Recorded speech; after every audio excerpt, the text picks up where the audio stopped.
Evan Cole was a man most people never noticed.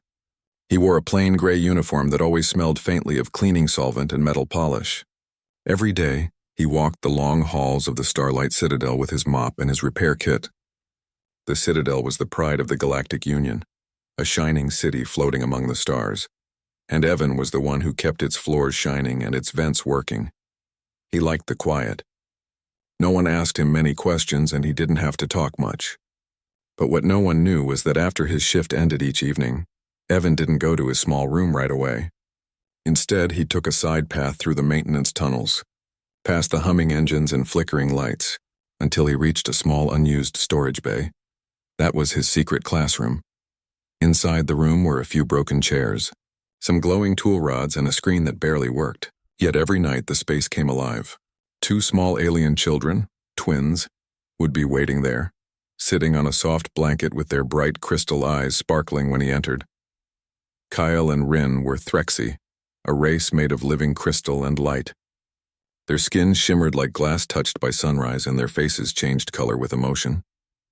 They were twins, both born without the ability to hear. Among their people, this was seen as a sad fate. The Threxy language was made of song and tone. Every word carried melody. Without hearing, most of their kind believed communication was almost impossible. But not for Evan.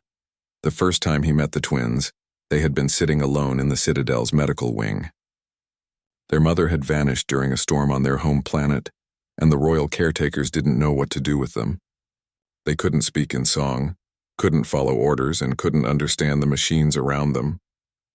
Evan had been fixing a leaking air vent that day. When he saw them sitting quietly in the corner, he smiled and waved. They didn't answer. Then he crouched down, picked up his light pen, and drew a bright star in the air.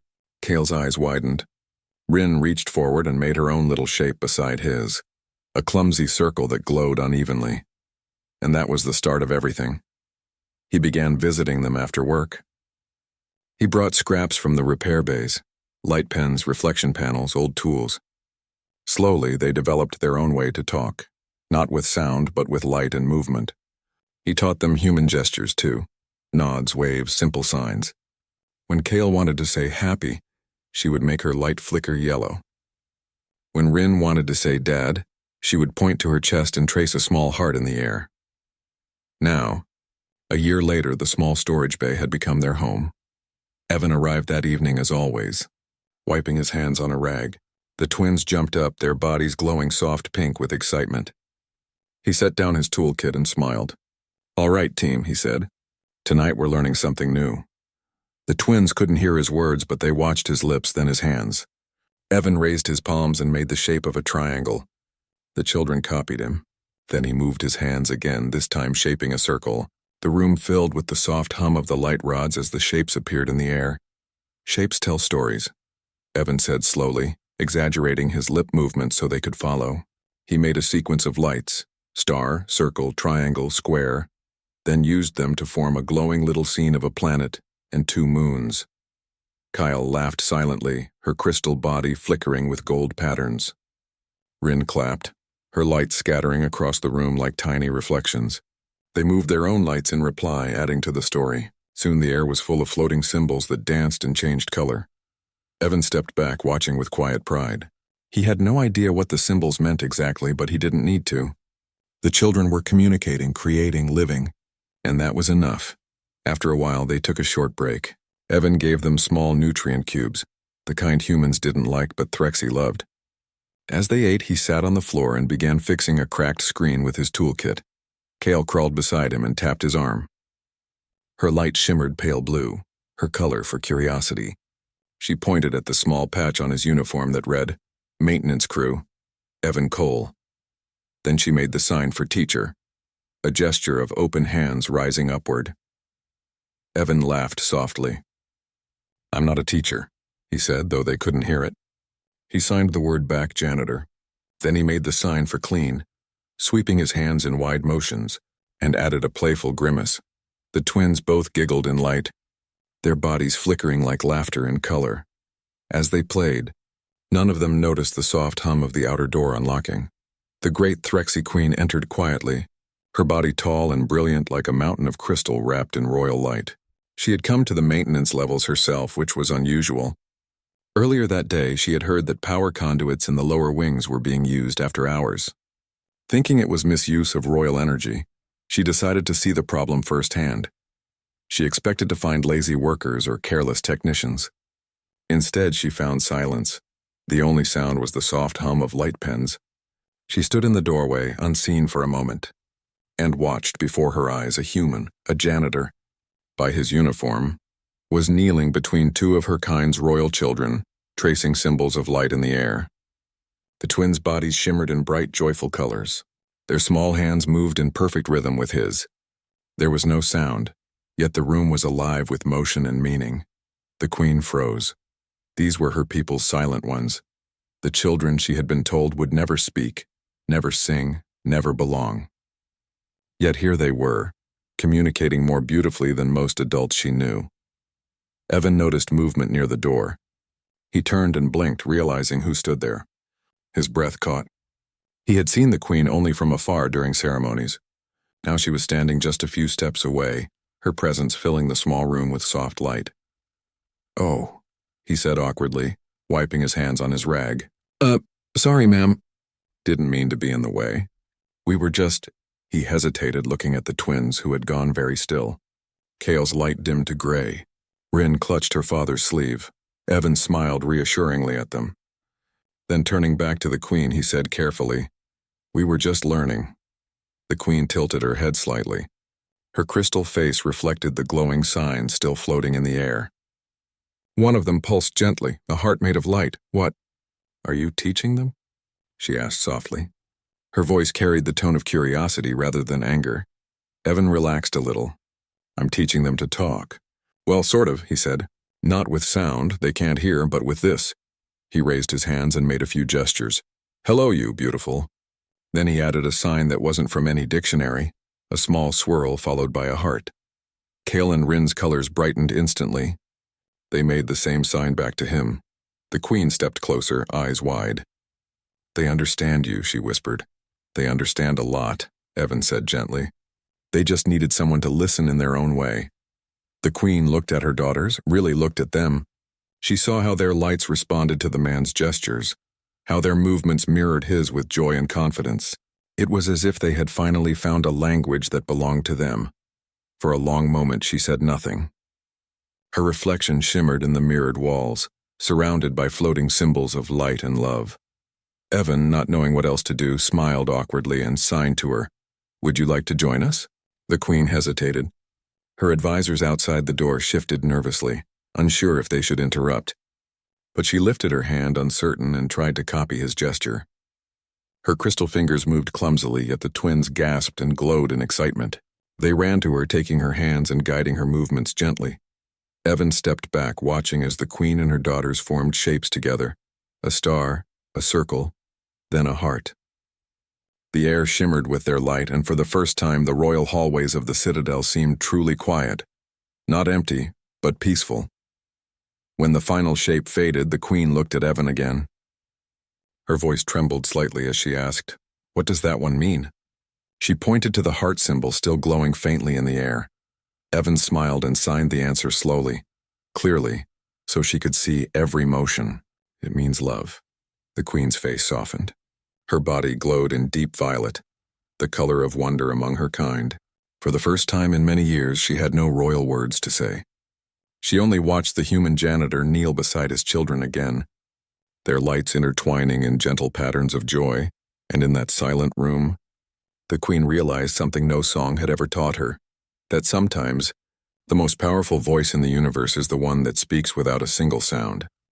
The queen stood quietly in the small room long after the lights faded. She didn't know how long she had been there, only that her heart felt heavy and bright at the same time. The human janitor, the one who had made her daughters laugh, bowed his head politely and said nothing more. The twins pressed close to him, their hands moving in small patterns of light that the queen now understood meant comfort and trust.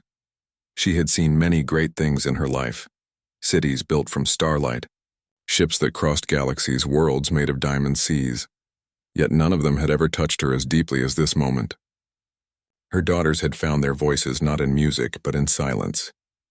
and the one who had given it to them was a man everyone else walked past without even a glance. That night the queen could not sleep. She sat by her window in the royal chambers, watching the stars drift by. The quiet felt different now, not empty but full of thought.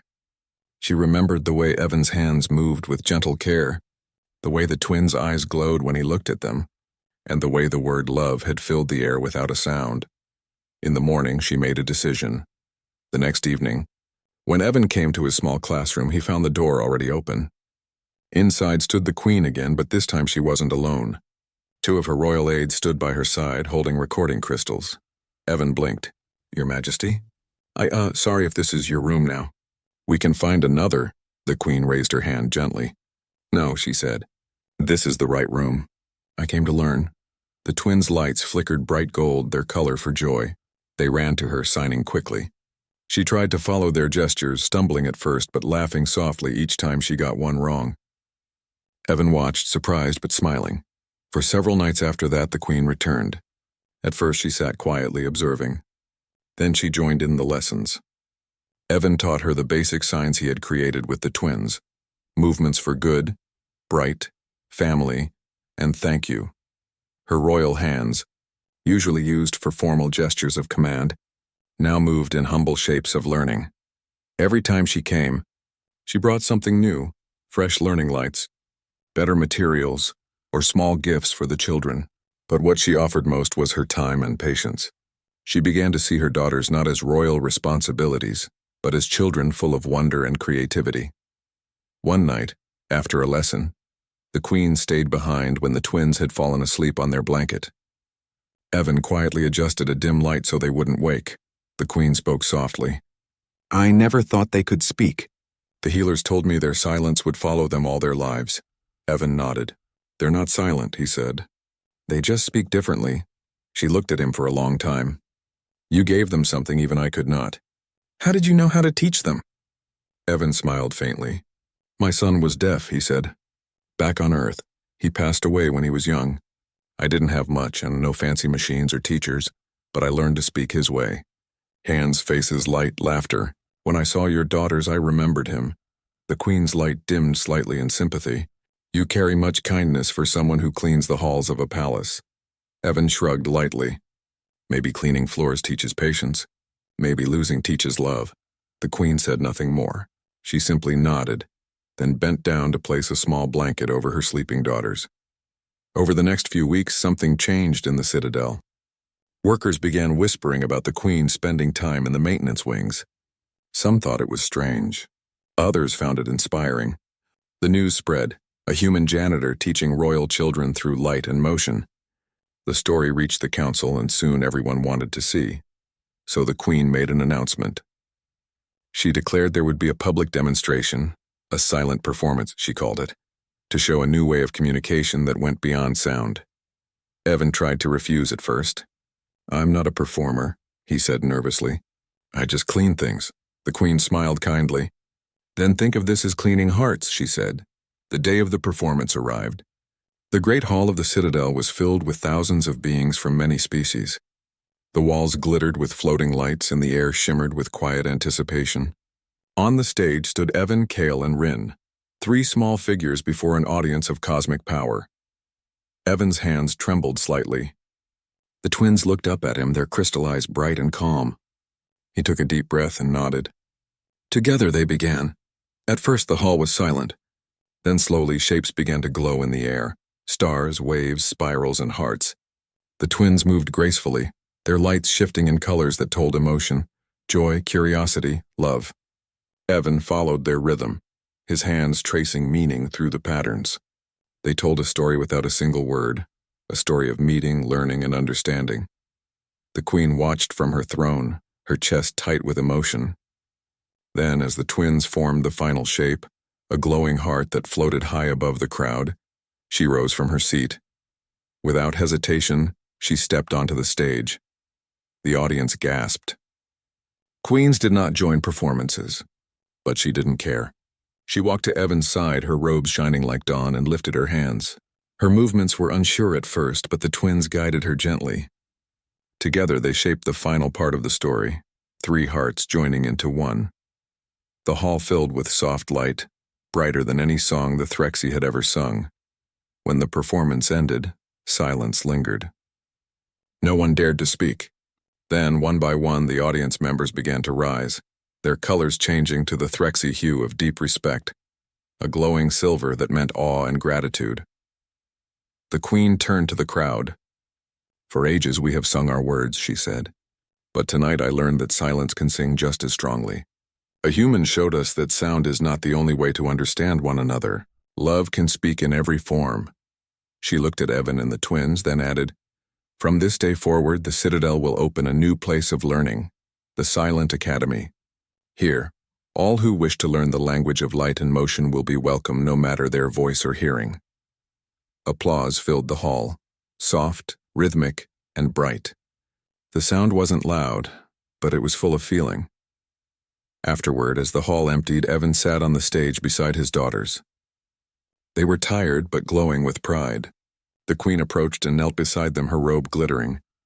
"You have changed my world," she said quietly. Evan smiled. "They changed it first. I just showed you what was already there." She nodded, eyes gentle. "Perhaps that is what humans do best. See light where others see shadow." Evan chuckled softly. "We try." Kyle tugged at the Queen's sleeve, making a sign in the air. The Queen frowned, trying to remember. Then she smiled as she recognized it. Family. She made the same sign back, her crystal hands trembling slightly. Rin joined in, her lights flashing gold. Then she signed another word. Together. Evan looked at the three of them, his heart full. He signed one last phrase, slow and careful, so they could all see. Humans listen even when no one else can. The Queen repeated it, clumsy but heartfelt. That night, when the stars shone above the Citadel, light patterns danced across the great tower, signals from the new academy being tested. All across the galaxy, people saw the lights and wondered what they meant. Some said it was art, others thought it was science. But those who knew the story understood. It was a message, simple, bright and full of life. It said we can all understand, if we choose to listen. And far below, in a quiet maintenance room that had started it all, a broom leaned against the wall, still waiting for its owner. The janitor had become a teacher. The twins had become symbols of hope. And the Queen had found her own new voice, a voice of silence, shining across the stars. The Citadel slept peacefully that night, wrapped not in sound but in light and love, the language of a human, his two children and a Queen who finally learned to listen.